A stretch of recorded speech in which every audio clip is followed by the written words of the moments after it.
week's episode of TRUUU Podcast. I'm your host, Alex. And I'm your host, Drea. And today, Drea is going to be telling me a scary story. It indeed is going to be that. And am I guessing again whether or not it's true?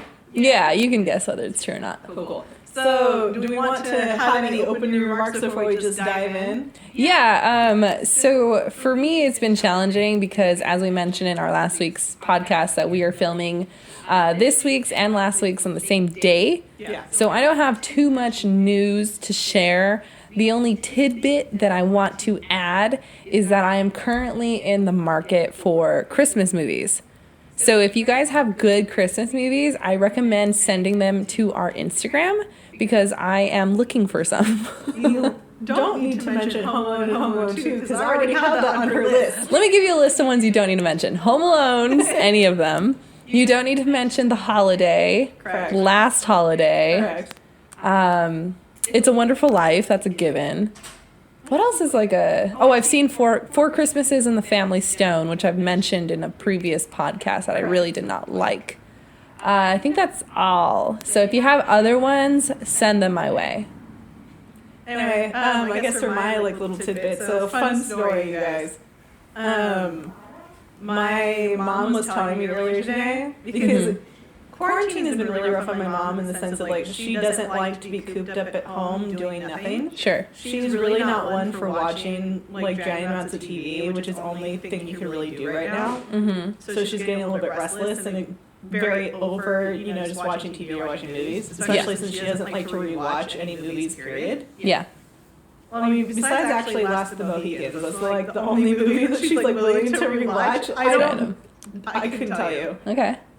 Anyway, so she was saying to me today, just out of nowhere, she exclaims to me, "I was telling your dad the other day that we need to get some games or something because this family needs to start having some fun. I'm so tired of only just sitting in front of the TV. We need to get a karaoke machine. Oh my god, fun! Here's the thing: is that the only people I think that would participate in karaoke is me and her. Well, and maybe on the outside chance, Jake. But I mean, karaoke's so fun. That'd be an awesome. I'm about to go to the Weirdsman's house. I don't think that any of the rest of my family would be down for it, though. I would go. I'd be like, heck yes, give me that mic. Anyway, so I busted admission to Target and bought some games. Okay. So one was a family version of What Do You Mean? Okay. I anticipate that being fun. Okay. And obviously, since it's a family version, I could actually feel okay about playing it with my parents. Yeah, I actually, when I was doing we were talking last week in our podcast about how we have a problem with spending a lot of money at box lunch. Right. And one of the things that they were offering was a Disney version, What Do You Mean? Oh, that's fun. I almost bought it. I bought another game. So we'll play it on Christmas. It's a Friends-related game. Oh, nice. Yeah. That should be fun. So then I bought that. I bought one, I think it's called The Mind. And I actually might end up bringing it to the backyard one of these days so that we could play. The whole idea of this game is that you're not allowed to communicate with each other. Okay. But you get a deck of cards that shuffle, and there are 10 different levels or whatever. Sure. And the cards have the numbers 1 to 100 on them. Okay. So the whole idea is on level 1, each player only gets 1 card. Level 2, each player only gets 2 cards, and so on. Okay. So when you get your card, without communicating with anyone else, you have to put the card, put it down in order, in ascending order. So from 1 to 100. Okay. So let's say, I have 5 and you have 25. Mm-hmm. And we're the only 2 people playing. And this is the first level, so we only have the 1 card. Yeah. If you put your card down before I put my card down, since mine's the lower number, we lose. So you have to so I have to put my card down first, and then you put your card down. Okay. So you can't go out of order in the number order. Okay. It gets really complicated in the upper levels. Sure. I've played this game before, it's really fun. So I bought that, and then also bought the Blockbuster game. Oh, nice! Which is a game that we played here before, amongst our friends, which basically is a movie trivia game. Mm-hmm. And I want you to just picture for a second what your family doing a round of that is going to look like in my house. Yeah, that's going to be fun. I don't think that me and my dad could be on the same team. I was about to say, I'm like, you and your dad are going to be team captains. You have to be, otherwise it's unfair. Right. Well, and the thing is that both my brothers would probably be pretty good at this game as well. Mm-hmm. My sisters, I don't think as much. Mm-hmm. My mom, no, not at all. For sure. She's around all these movies and we're watching them, but she just isn't paying attention to them. Sure. So it's about to be a battle royale at the Wiersma house when we play Blockbuster tomorrow. That's going to be fun. Send me updates. Yeah, right. Give me a live feed. Like, you can only imagine, like, I'm going to be sweating. Like, usually, like, when we play this game, like, just as friends. It's casual. Yeah, I'm not really, like, worried about it too much. Yeah. But, like, going toe-to-toe with my dad, I'll sweat it. Yeah, your dad's a good one. Yeah, but anyway, so that's my little update, is that my mom has demanded that we start having fun. Well, that's good. That's a good thing to demand.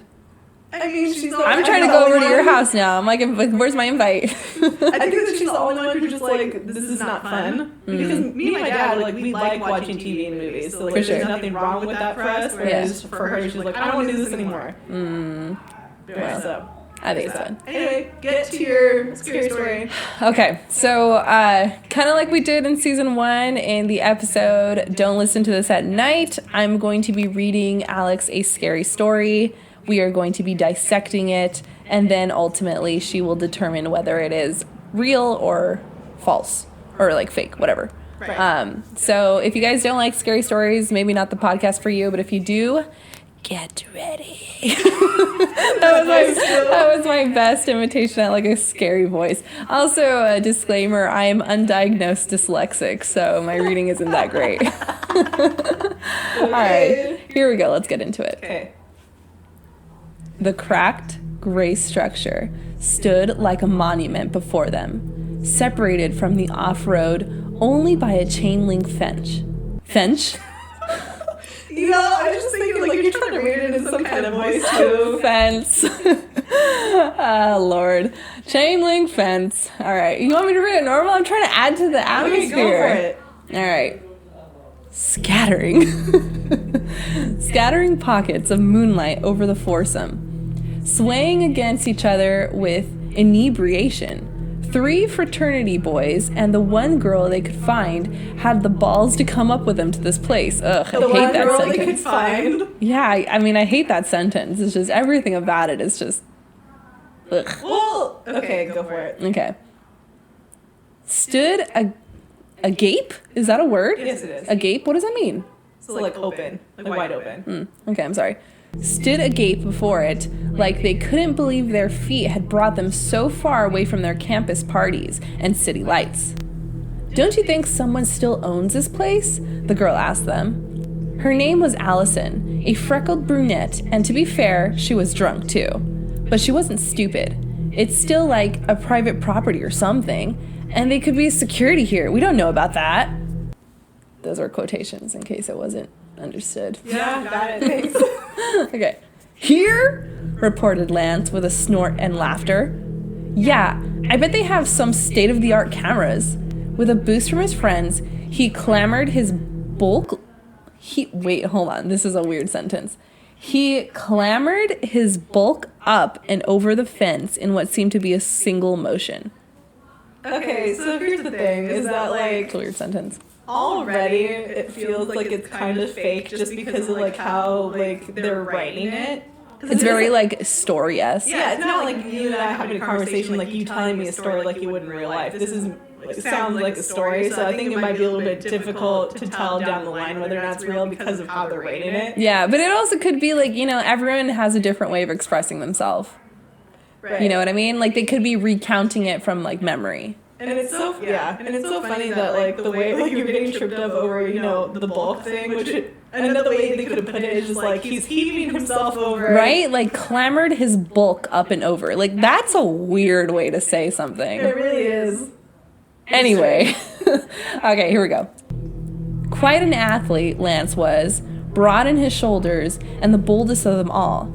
Yet he couldn't quite shake the feeling that something was a bit off once his feet touched the ground. Not that he could ever let it slip. The grip on his reputation as the fraternity storyteller and the man of the world was a tenuous one at best. All right, I don't hear any alarms. I'm going to censor this because there is a bad word. Okay. There's nothing going off. Come on over. Mikey, a tall scarecrow of a boy with dangly sandy curls to match, gestured to Allison. Ladies first.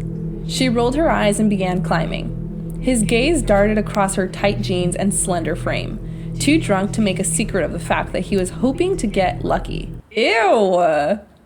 This is...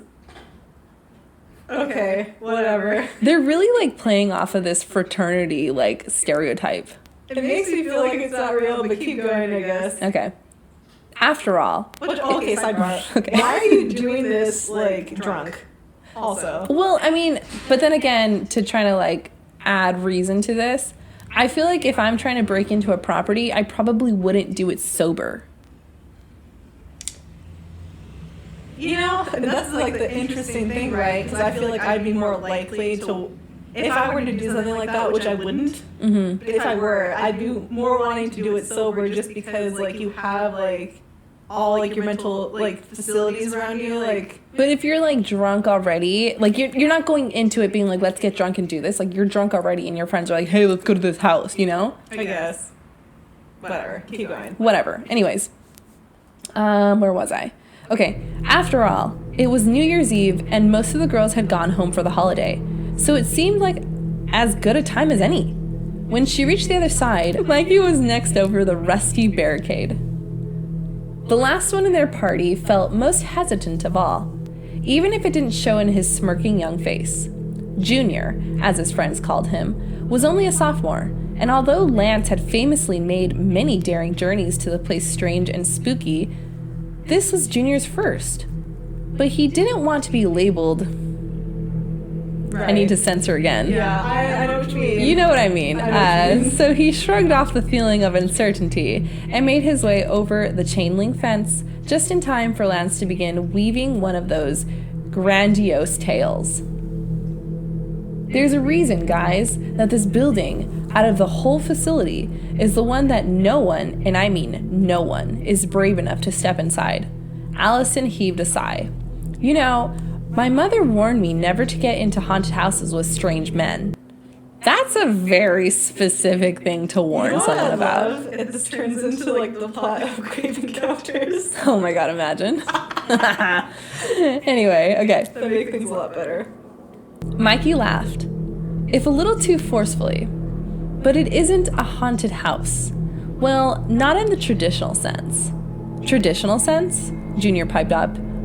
Unlike the others, he had a genuine interest in history. Not only that, but the building really did seem to emanate something. It gave off that feeling, what some might call déjà vu, or the chill they say you get when someone passes over your grave. Wait. Yeah, go ahead. How does anyone experience the chill of one passing over their own grave? I think what they mean is, like, the chill you get when you pass over someone else's grave. Okay. Is what I think they mean. Because, yeah, how would you know that? Okay. Like, I don't feel like that's a thing. I feel like maybe the chill you get when you almost die. Yeah. Like a near-death experience. Which I can't say that I've had any near-death experiences. I have, so I understand it. Okay, go for it. Okay. Well, it was a house of sorts. Somebody lived there, but just one man. One single, solitary, mysterious man. Oh God, Allison was less than impressed. Was he an axe murderer? Did he eat people? I went to summer camp. These aren't news stories. She went to summer camp. Wow. I actually really like that sentence. Like the whole, like, okay, like, you know, like you're trying to scare me. Like, I feel like I would say something like that. I feel like whenever I was in summer camp, I wasn't hearing scary stories, but maybe that's because I only went to Christian summer camps. That's 100% the reason. But tell you what, I learned how to shuffle, like, the bridge on a deck of cards. Oh, that's cute. I teach people how to do that. So I never. That's one thing I got for summer camp. Here's the thing: I never went to like a stay over summer camp. I went to like a day summer camp. Oh, okay. But I was a counselor, like a camp counselor at a summer camp as an adult.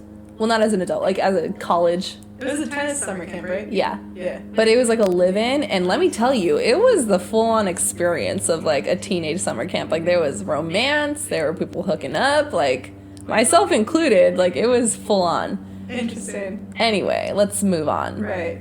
That's for another podcast. Brian, if you're out there, I hope you're doing well. He is. He has a kid and family. He's doing great. Anyway, I digress. Where was I? La la la, these aren't news stories. Look at this. This shack, I guess. It's a piece of hallway off an outbuilding they cut off from the rest of the hospital. And you notice anything else? He waved his impressive wingspan around the facade of the building with a dramatic flair. Wingspan? I don't know. I'm reading the story. I can't give you context here. Okay. It says impressive wingspan. I guess like having long arms is impressive. I know what it means, but I think it's an interesting way to say it. I mean, this whole story is written very interestingly. Yeah, it's pretty weird. Anyway, this is like someone in like a creative writing major who like posted the story or something. Like beginning in creative writing. Yeah. Never like written the story before. This is it. Anyway, keep going. No shade. Okay. You know there was a fire here in 74. Mikey shrugged.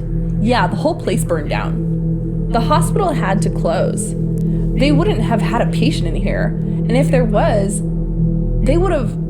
Junior wanted to add something of his own, but his voice trailed off as his eyes were drawn to the outside walls of the chipped cement home. For lack of a better term. Okay, sure. This really can't turn into the Polly Grave Encounters because it's kind of like, well, I mean, Grave Encounters was at a mental hospital, but this is at a hospital. You're right. I mean, they haven't disclosed what kind of hospital it's been. Hey. Okay. Chip cement home. It wasn't scorched or fallen down and blackened beams leaned against each other like the rest of the structures in the hospital. It was unsullied. It almost seemed pristine by comparison.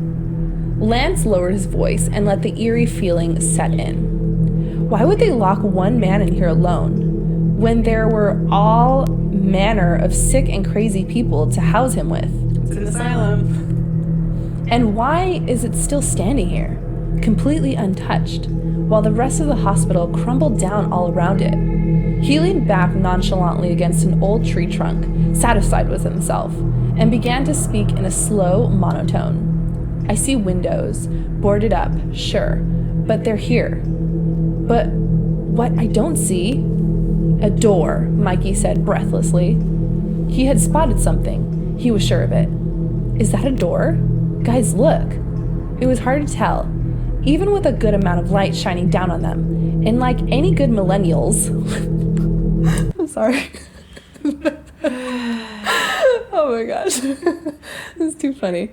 They're not getting a good grade for their creative writing today. Oh my gosh, this is funny. Okay. And like any good millennial, they whipped out their phones and began a hesitant approach towards the old building. Their digital flashlights held up like shields before them. But he had been right. The shape Mikey had been gesturing to did seem like the size and outline of a door. And yet it had been perfectly painted over. No, more like sealed over. Long ago, and was the same color as the rest. But as he did... Oh, I'm so sorry. But as he slid his nimble fingers over the surface, dust and grime notwithstanding, he could feel its frame. The rest of the adventuring party followed suit, save for Lance, who kept his distance back at the trees. Maybe it was all his previous journeys out to haunted houses, or just the melodrama he had bumbled below the surface of his legends. But something felt wrong about this place in his bones.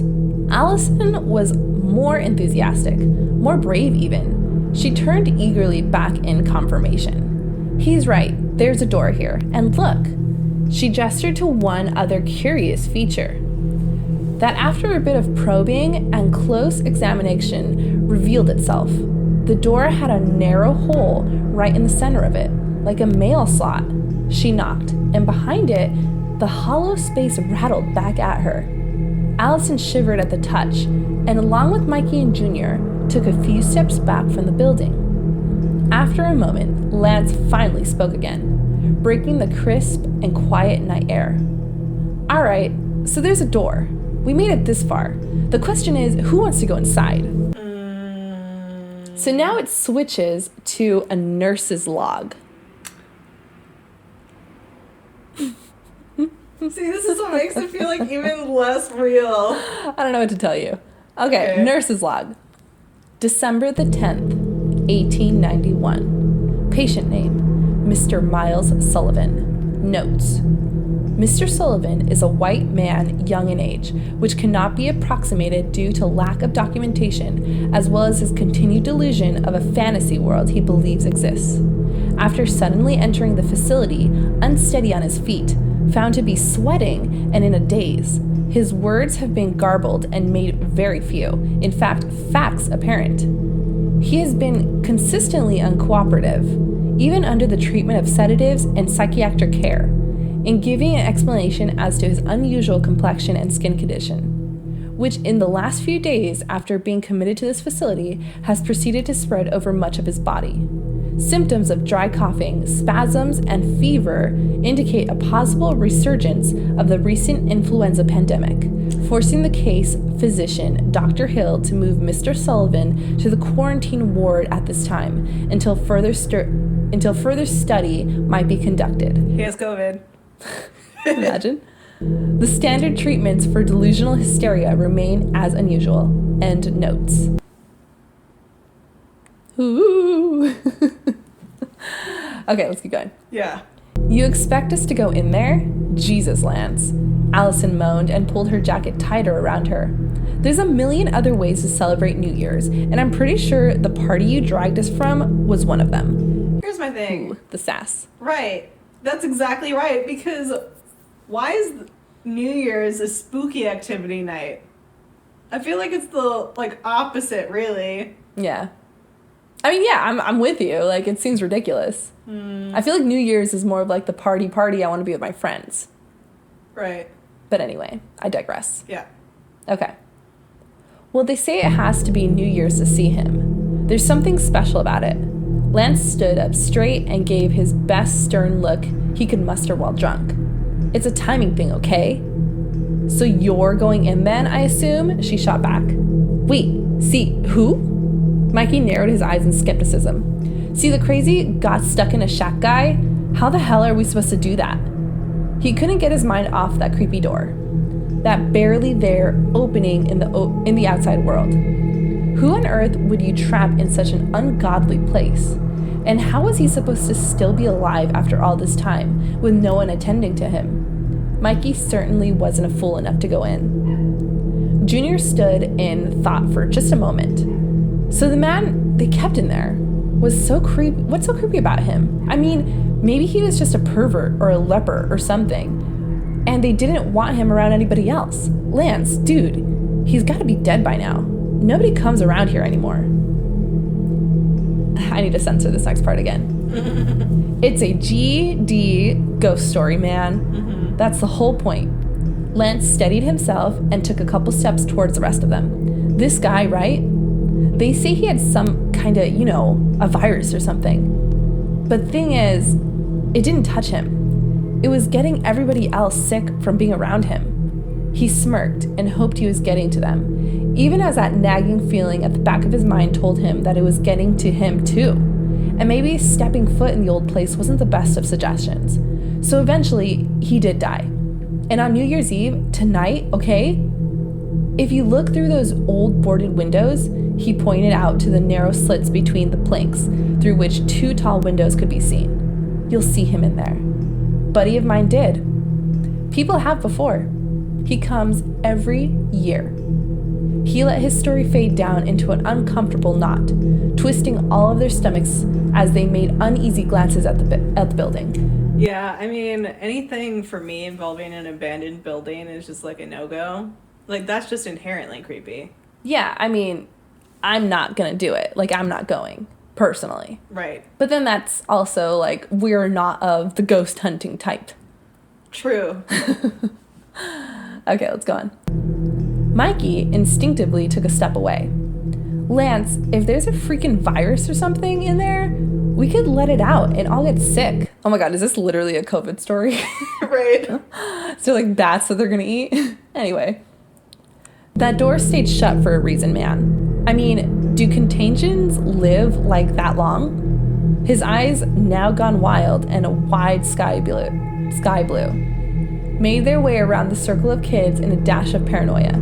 Do they? No way, Allison butted in. You said people were here before. And they saw this sick guy, right? Lance nodded. Then it would have gotten out. Junior cleared his throat and decided to have a go at it. She's right. On New Year's, you said, and check the windows.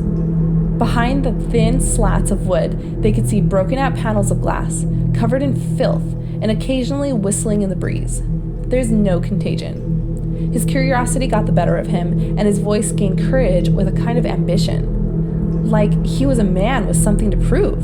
So then tell us how it works. Okay, Lance continued, leaning into his little group. You can see him, actually see him, inside, trying to find a way out of there. Like he never escaped. I'm telling you, man, it's the effing truth. You go to the windows and just gotta call out to him.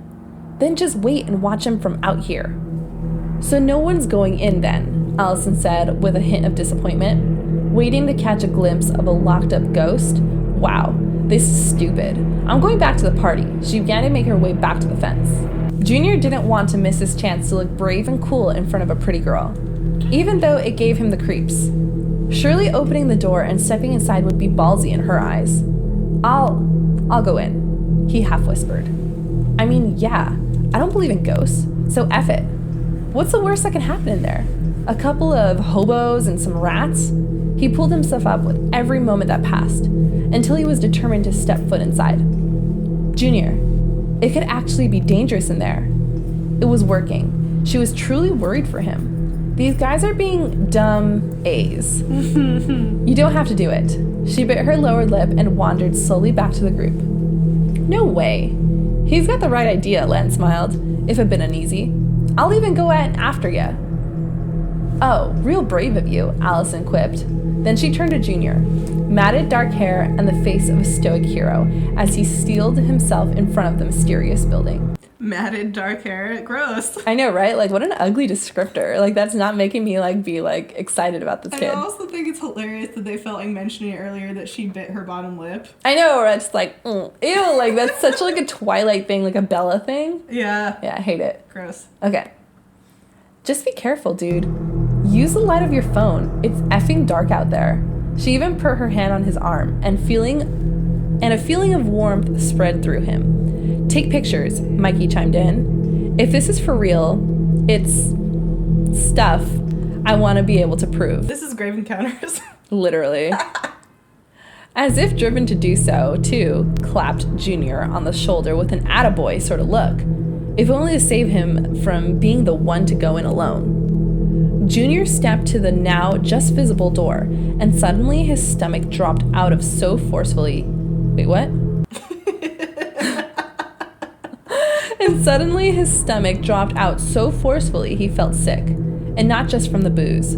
Something emanated from this place, and it felt like another world he was edging towards, though he wasn't sure it was evil. A crazy plague man, out of time, alone in his shack. The hairs on the back of his neck stood on end like the air was pure electricity, but all the same, he wasn't one to go back on his word, and he was more than ready to find out. It took some prying, and he had to remove his gloves just to get his nails in beneath the coat of paint and bit of lacquer haphazardly dashed across the door. But finally he had it open. With his flashlight app on, and a final glance back at his friends, he slowly entered the dingy one-room shack, and suddenly a chill ran through him as his sneakers trudged unsurely across the threshold. Dang it, I made that whole paragraph almost until the end when I messed up. At first, Junior was fairly overwhelmed by what he saw inside. It was dirty, sparsely furnished den of sorts, and seemed long abandoned from what he saw by the light of his phone. Based on the leftmost wall, he saw where it might have been once attached to the rest of the hospital, and as he went over to investigate, he discovered loose boards under his feet. Looking around unsurely, he knelt down to knock at the hollow space, and then pried a plank up. Junior didn't know why, but it seemed cozy. There was like an actual home down there, a place where you might lay your head. It was a little cubby, sort of a hidey hole, just big enough for someone to huddle inside. Plus, it seemed that no one had ever found it before. But the wood... A homey hidey hole? Yeah, a homey hidey hole. A cozy hidey hole. Don't you just love being in enclosed spaces right? like that? Like, yeah, I totally feel comforted by this, like, dirty, dank area I just found. Anyways. Plus, it seemed that no one else had found it before. But the wood held a lot stronger than he anticipated, and with a great snap, a chunk suddenly broke off into his hands and sent him backwards. Tripping over the boards with the sound of a crunch from his phone echoed off the walls before he landed on his back. Nurse log. December the 21st. Patient name, Mr. Miles Sullivan. Notes. Mr. Sullivan's health has declined sharply, given his repeated refusal of medications, and as of today, he has entered a semi-catatonic state. Dr. Hill suggests a form of psychiatric examination and has consulted with doctors Waring and Ebb in an attempt to further study these curious traits. The rash, seemingly bilious in nature, continues to spread. It is feared that the poor man may not live to see the new year. Considering his rather deplorable circumstances, and feared even more so that he has the cause of an unusual number of off deaths in the same quarantine hall he has been placed in. Indeed, the patient, when on occasion seems to wish himself dead, and expresses the complete lack of understanding in regards of the deaths of his fellow patients. He had hoped that despite no one coming forward as of yet, as it's nearing Christmas time, some family might come to inquire about Mr. Sullivan before he stopped communicating completely. However, amidst his rantings, he insists that his companions were in fact the ones who constrained him to the institution in the first place. End notes. His friends committed him? Doing I'm him sure. dirty, then? His family probably committed him because they were just like, I'm not trying to get this rash this boy has. All right. Junior pulled himself into a semi-consciousness and found himself in a strange new environment. Wait, so he, like, knocked himself out by prying loose that... I mean, it did say he fell back, so he probably, like, knocked his head or something. Okay. New environment. Sharp and bright as he allowed his eyes to adjust. He hit the back of his head, and upon the pillow, what felt like a matted blood clot in his hair. They must have taken him to the urgent care or something. It was like a dream, and the room he was in swam before his vision in a haze of white and gray. Did they give him medicine? He itched like hell. He tried getting up, only to find himself, to his horror, in rubber brown restraints, strapped to a gurney. Frantically, he looked around him. Rows of beds, cleanly dressed with white linen and empty. Nothing. No one. He cried out in frustration. Hello? Hello? Please, can someone tell me where I am? His pleas were met only with silence. He saw that he was in a strange dressing gown, also white, and wondered what they had done with his clothes. His friends, with anything as far as he was concerned. Did he time travel? I think that maybe he's having, like, a vision as to, like, what this Mr. Sullivan went through, is my assuming. He had nearly resigned himself to just laying there and going back to sleep when footsteps approached. Lifting his head, Junior could see two doctors in suits and bow ties. One of them was wearing gloves, and a nurse in a large, heavy apron and good distance away from him seemingly watched him and remarked to one another. They stayed quiet, away from him, and kept glancing over nervously before continuing to talk in hushed tones. Please, Junior demanded, please just tell me what's happening. The nurse gave him a stance look of concern. They continued conferring with their colleagues, who seemed to ignore him entirely. They began walking away. No, don't. You have to help me. His heart thumped wildly in his chest as he lay back, staring at the cold white ceiling as he struggled to hang into consciousness. Allison was the first in the group to stand up from their seated half circle and look at her phone. He's been in there a while, guys. Somebody needs to go check that he's okay. I thought I heard a noise. Are you kidding? He's just trying to spook us, Lance said, his voice filled with false bravado. I bet any second. Mikey jumped to his feet. Wait, look, I see something. He craned his long neck for a better view before the wooden Is he a giraffe? I know, right? His long neck. He's Mr. Fantastic. I know, right? He's just like stretching his neck real fast. Junior, Allison ventured. I think it's him, thank God. Junior was sedated. The nurse had injected him behind a veil of plastic sheeting, and by now he had utterly no idea where he was at.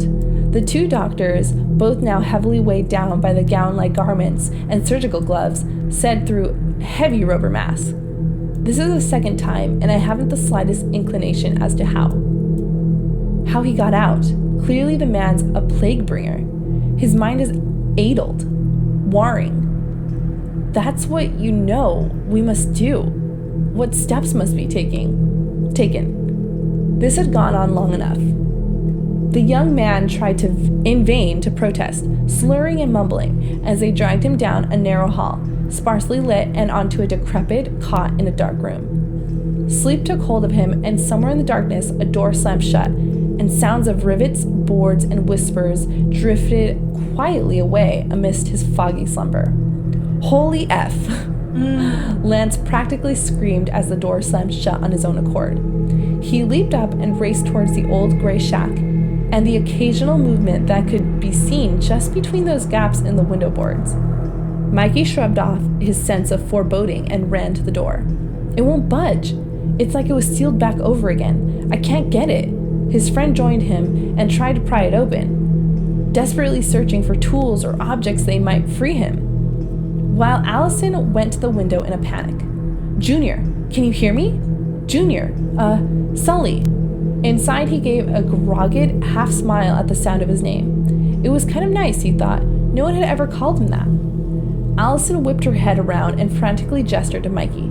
Sully, Mike, he's just laying there. The window's too high for me to reach. Come on, please. The two convened at the window, struggling to catch any glimpse of their trapped companion. Inside, the beleaguered young man, trembling, stirred to his feet and was immediately floored by the horror of his realization. He was back in the old boarded-up room again, except it was far from the place he remembered. The paint newer, the furniture cleaner, the windows, they had bars on them. As he approached, he was only barely tall enough to see through them. He thought to find something on them, anything, but he had patted down his body. He had only discovered that he was in another place, discovered that he was in another plain hospital smock, one that constricted him and kept him from moving his arms. Oh, he's in a straitjacket. Yeah, absolutely. But Allison, he could hear her voice, echoed through the chamber. She was on the other side of the window. She must be. That's weird.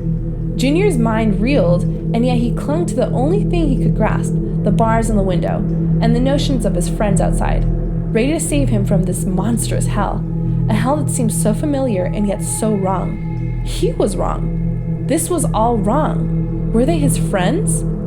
Were they even there at all? Okay, so maybe he's just having a psychotic break this entire time. It could be that he was, like, actually psycho this whole time, and then, like, he's, like, imagining this happening. Because that would make a lot more sense to the way the story is being told, to be honest. Yeah. I'm just like, I don't understand. Like, why does it keep going back and forth if this is, like, a true story? Right. But maybe if he's having a psychotic break, then I guess that would make more sense. It could definitely be that he was actually a patient this entire time, and he's just, like, imagining this happening. Okay.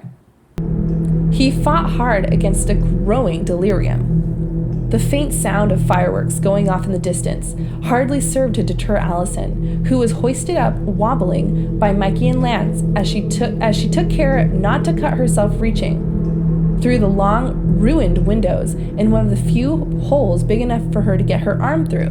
She called to him desperately. Sully, come on. We're getting you out of here. Not she, not Mikey, nor even Lance had the heart to tell them that what they were seeing from the outside utterly horrified them in the same primal, confused way his own surroundings did.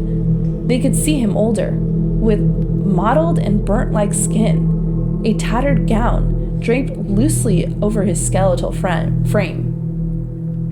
He reached for the window as best he could, but he felt so terribly exhausted.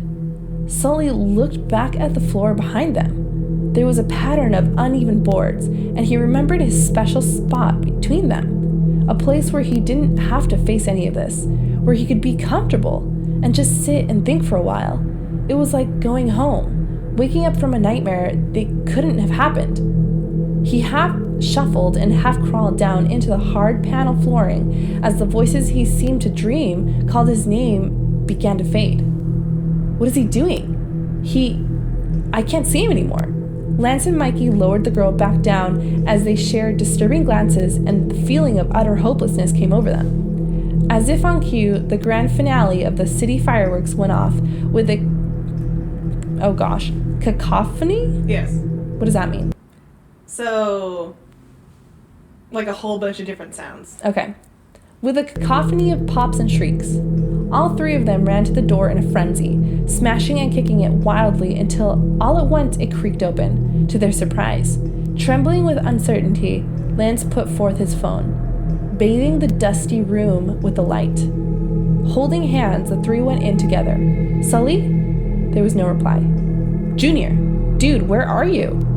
Mikey offered, and his clammy hand gripped Allison's once more before letting go. After a few tentative steps alleviated their paranoia, they separated to search every possible nook and cranny, which ended in a stumble followed by a loud scream. Nurse's log. January the 1st. Patient name, Mr. Miles Sullivan. Notes. It is my sad duty to conclude the patient file on Mr. Sullivan, as after much deliberation, the chief medical staff and attending physicians all agree that he must, himself, be quarantined from the rest of the world. Most alarmingly, Mr. Sullivan shows no observable signs of direct harm from whatever contagion he harbors, and yet it managed to infect and kill not only every soul in the quarantine ward, but a dozen others outside of it, including 2 nurses and a small child. If this is indeed a variation of the Asiatic flu disaster, then inhumane as it may seem, it appears that there is no other option for this unfortunate man than to seal him away in a storage outbuilding for fear of greater epidemic. In accordance with virulent disease protocol, this institution and its staff will do their best to accommodate food and drinking water for this man until such time as he cannot or will not cooperate. His remaining personal effects incinerated to destroy contagion were as follows: 1 pair Levi Strauss denim trousers, 1 oddly colorful linen shirt, 1 pair laced shoes, 1 woolen button jacket, 1 pair socks, and 1 glass device, possibly a type of mirror or photographic cartridge. Thoroughly dashed to pieces when Mr. Sullivan was admitted. This is the final status report on patient Miles Sullivan, 1 year of our Lord, 1892. End notes. 1892? 1892. So. Did he time travel? I don't know. I mean, I'm reading this with you. I haven't read this prior. Okay. Allison recoiled in horror as she found herself half fallen into a small cubbyhole of sorts, seated snugly beneath the floorboards, containing a single human skeleton in a tattered old gown curled awkwardly in the fetal position and resting just against her leg.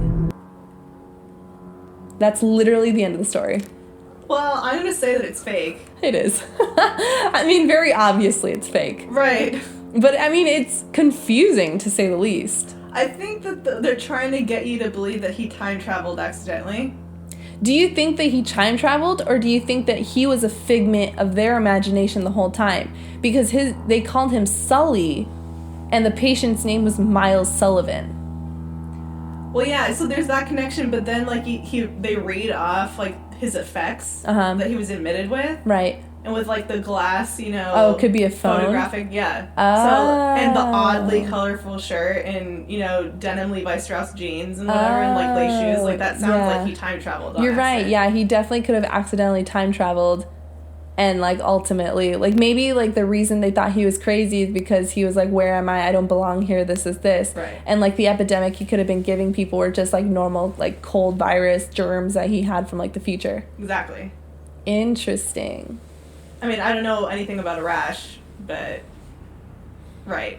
Yeah, I mean, obviously it's fake, but it is interesting when you think about it in that light, that, like, he just brought future stuff to the past. Yeah. Interesting. Well, that's our story, and I'll tell you the title of it I did just kind of, it is on Creepypasta again for lack of more research I should have done next week. I'll do a little bit more. I just did a random story, and this one is called The Displaced Man. So yeah, that goes to your point. You're right. Yeah, he's definitely time traveling on it. Yeah, absolutely. Anyway, so that is, it's a pretty simple podcast this week. It was just like sharing this story. Do you have any last comments, Alex? Well, that was definitely a wild ride that I had to concentrate during the story to like grasp the whole thing. But yeah, I had to concentrate too. It was hard to read. There was weird sentences. Yeah. I mean, it was very clearly fake. Yeah, definitely clearly fake. I think next week I'm going to conjure up a real story, or not next week, but next time we do this, I'm going to conjure up a real story for you, just because we've had a few fake ones thus far. All right, that's fine. All right. Close us out, Alex. Well, thank you for listening in. This is the last one we'll be in the same outfit in. Yeah, we'll actually have some new updates, like life updates the next time we speak to you. So, see you next time, I guess. See you guys.